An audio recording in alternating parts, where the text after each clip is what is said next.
Bienvenidos y bienvenidas a Charlas FIC Valores, este espacio propuesto por el Festival Internacional de Cine con Valores para que jóvenes entusiastas y amantes del cine encuentren respuestas a sus preguntas a partir de estas entrevistas con profesionales de la industria.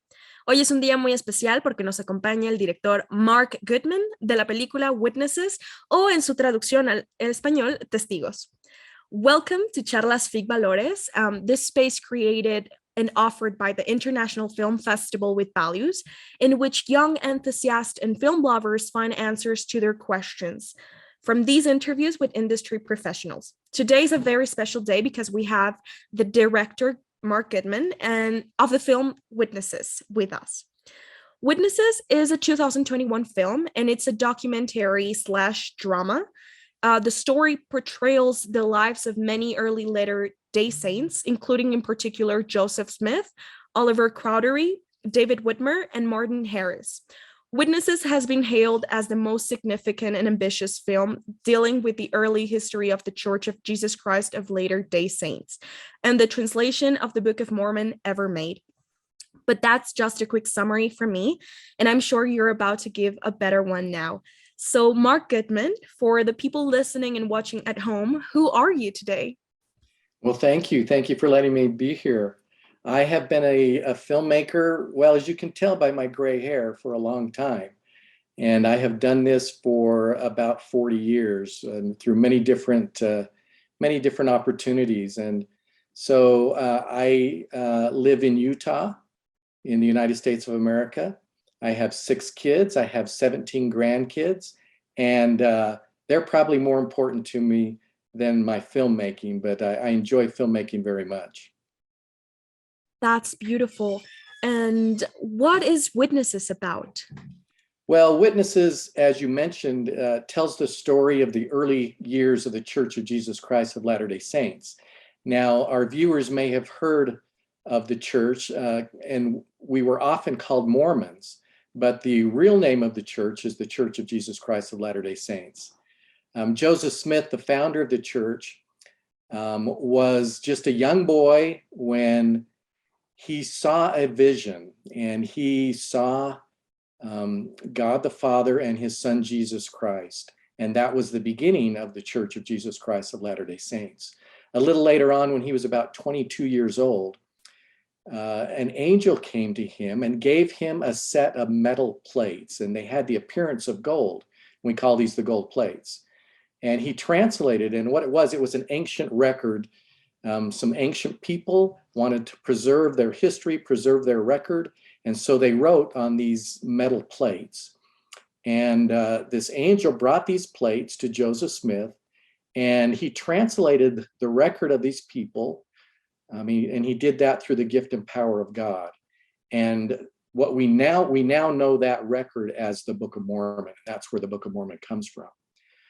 Well, it's easy for me to tell you this story about Joseph Smith seeing God and seeing an angel and the angel bringing him gold plates. Well, obviously there were very few people that believed Joseph Smith and believed his story.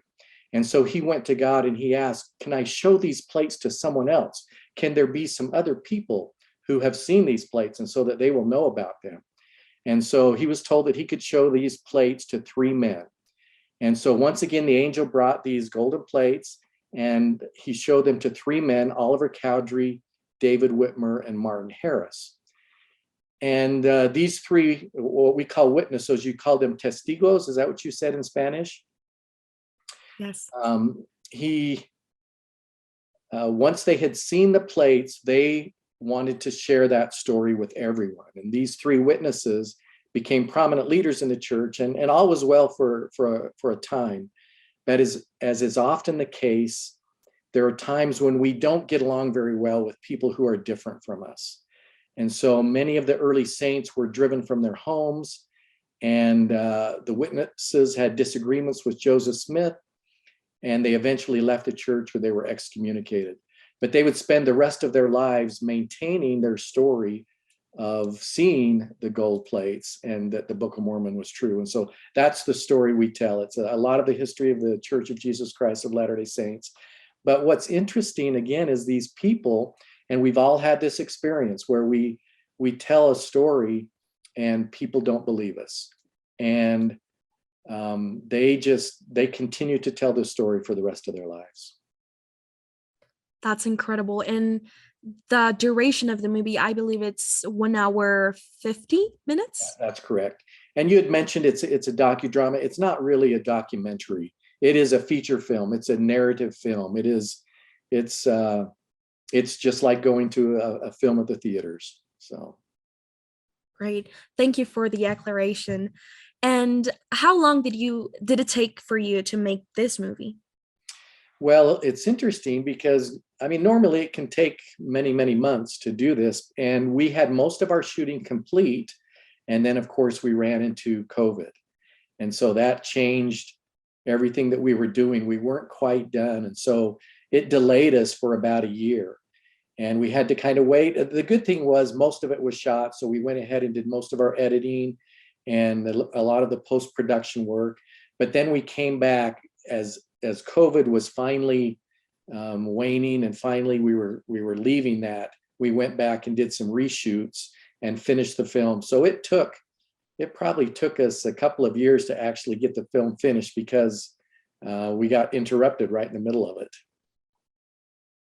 Right. It's always very interesting when we hear these stories about filmmakers during the pandemic, because of how it sometimes you have your own ideas of your planning of we are going to make this and it's going to be done by that date. And then something unexpected just comes along, right? Right. And so one of the hard things was when we finally did finish the film and we wanted to release it, well, there weren't very many theaters open. We knew they were going to open. And so we picked a date. We selected June 4th, this, a year ago, and said, okay, here we go. We're going to come out in the theaters on June 4th, just hoping that the theaters would be open. And the theaters did open just, a few, I'm going to say 5 or 6 weeks before that they were open. But then it was convincing people it was okay to come back into the theaters. And so that was a little bit of a battle, but it worked out very, very well. It's good to hear. And what city or region was it recorded in? We did, if you watch the film, you will see that much of it looks like it was just like it was taking place back in the 1800s, in the early 1800s. Well, there are no places that look like that here where we live in Utah. So we had an opportunity to go to Canada, where we did a bunch of filming up in Canada, where they have a living history museum. And what that is it's a little village, and it is just like walking back in time. They have the old homes, and they have farms, and they have the animals. And so we did a lot of filming there in Canada, and that was wonderful. We don't have the budget of a Hollywood film. We can't go and create all of the sets and all of the places where you would love to film. So we filmed there near Boston. I'm sorry, in Canada. And then we also filmed in another living history museum outside of Boston, Massachusetts. And so those were the two places where we did most of the filming. Wow. And what would you say it's the main theme or value of this film? Well, I think there are a couple of lessons to be learned. And let me tell you just a little bit.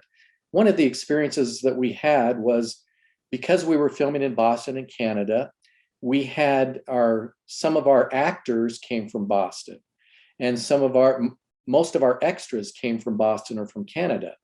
Well, they don't know anything about our church. They don't know anything about the Church of Jesus Christ of Latter-day Saints. And so it was a great opportunity for us to tell them, today, this is who you're going to be. You're going to be an actor, and this is who you're going to be. This is a real story. This actually happened. And so what we found was that it was an opportunity to work with people who have different beliefs than mine, and they have different experiences.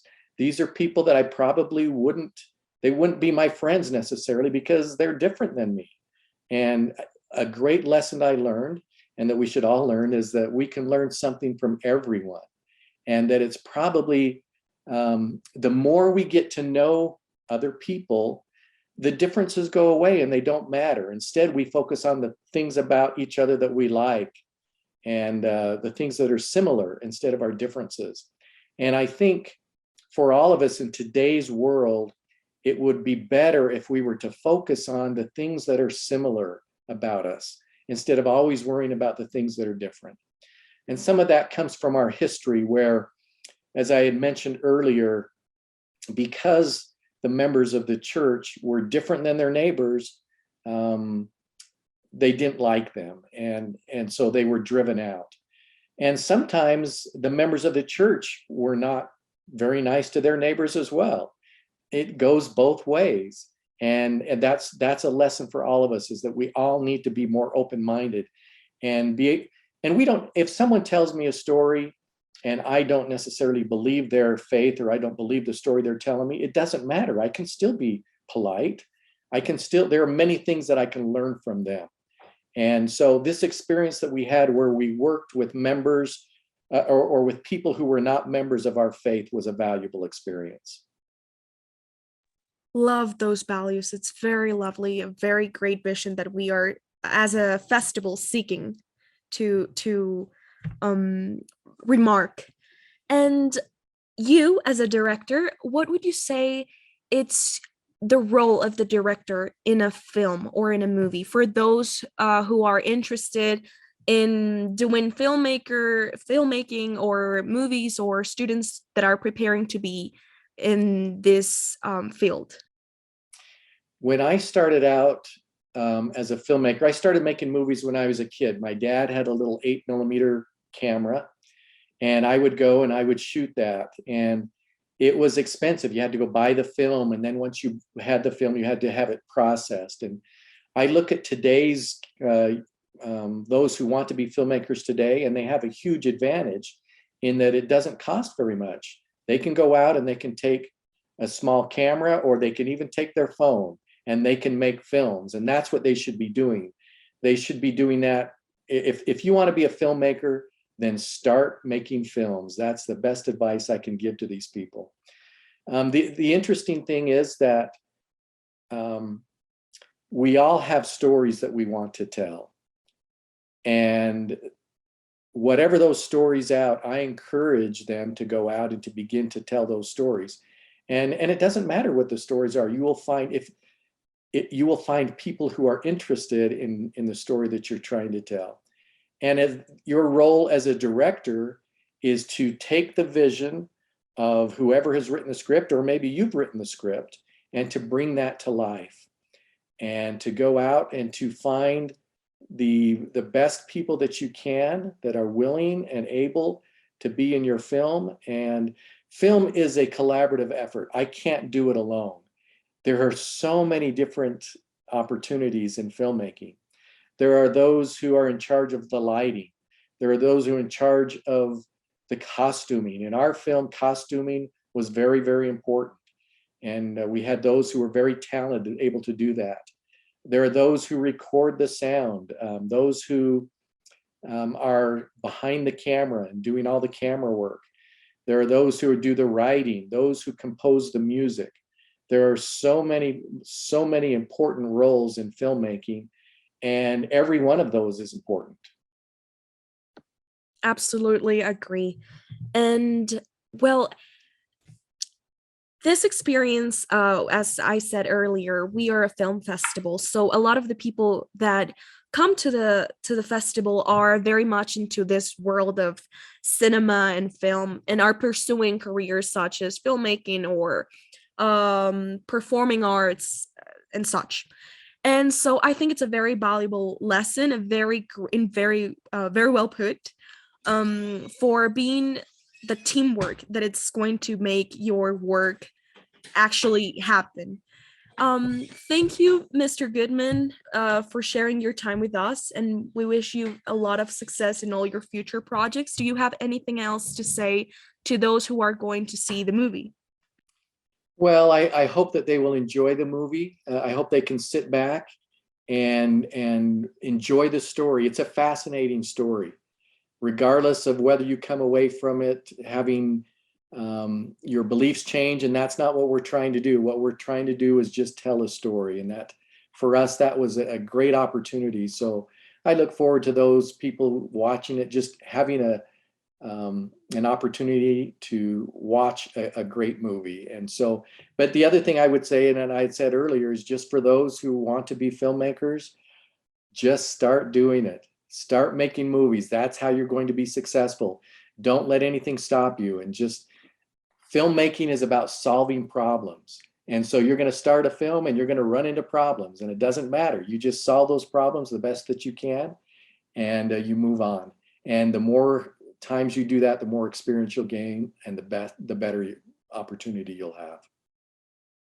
So start telling your stories and be open-minded to other stories that you're going to be finding in your journey. That was Mark Goodman, everybody. Again, thank you so much for this time.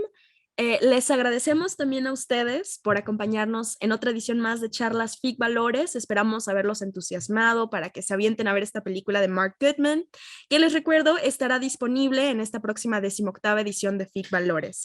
Recuerden seguirnos en nuestras redes sociales para que estén súper pendientes de todas las actividades que tenemos preparadas para ustedes. Agradecemos nuevamente a Mark Goodman por concedernos esta entrevista, a Magali Franco por coordinar la charla del día de hoy.